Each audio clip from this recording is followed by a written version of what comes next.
Wanted to share a few details of these trolley hangers. They have a long 7-inch bolt here to go through the door and give you some vertical adjustment to set the angle of the door.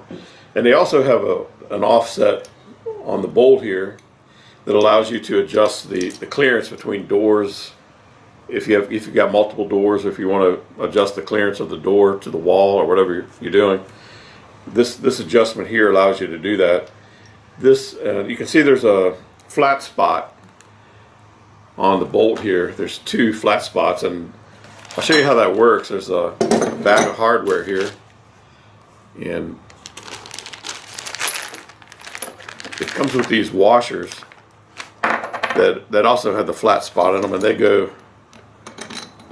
on the bolt here, and that allows you to there's also 4 holes that allows you to rotate that into the top of the door, and you just run some screws or tack some nails down in there, and that will lock in the lateral adjustment wherever you want it to be. And then there's also these nuts here that also allow you to lock in the elevation adjustment.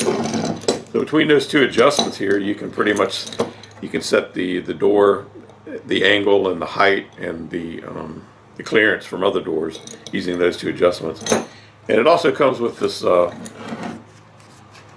This is an adhesive backed label that you can put on the door, and it's instructions. Tells you the model number of the trolleys in case you need to order extra parts, and also it tells you how to adjust it, how to make the adjustments. Pretty simple.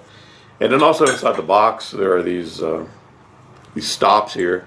These go on the inside of the rail, and you can run a through bolt through there, and that'll keep the dolly from coming out of the track, or the trolley. I keep calling it a dolly, but it's a trolley.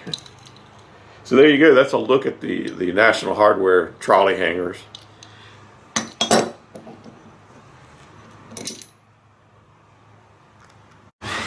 So that's a look at the National Hardware trolley hanger. This is the model 5022. One thing I do want to add about it is one thing I really like is how there's a pivot. The door is allowed to pivot, and what that does is it guarantees that the load is spread evenly among all 4 of these rollers at all times. And I think that contributes a lot to the smoothness and operation of the trolley hardware. There's also some plastic bearings in here. I think they're Delrin, maybe nylon, and I think that actually keeps it running smooth and quiet. The hardware is very quiet when you're rolling it. It's not very noisy, and it's real smooth. So far, pretty happy with the hardware. And now that I've got the rails mounted and I've got the trolleys hanging in place, the next step is to build a frame around a frame of the door. And they're going to be about 7 feet tall and about 10 feet long each door. And so I'm probably going to have 2 spines supporting the louvers instead of just the one I had on the last door, which was about 8.5 feet long. So now I'm going to 10 feet, and I think I'm going to use 2 spines, and I'll show you that.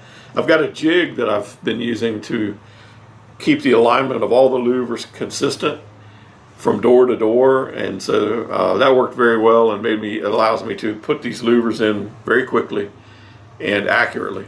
And I'll be showing you that again so look forward to that video, and look forward to sharing that with you. And so thanks for watching, and please click the like and subscribe if you found the information useful and you want to make some sliding louver doors on your own. I recommend using a jig if you're going to be making more than one louver door. That way you can repeat the spacing and have a uniform look. So thanks for watching, and good luck with your projects.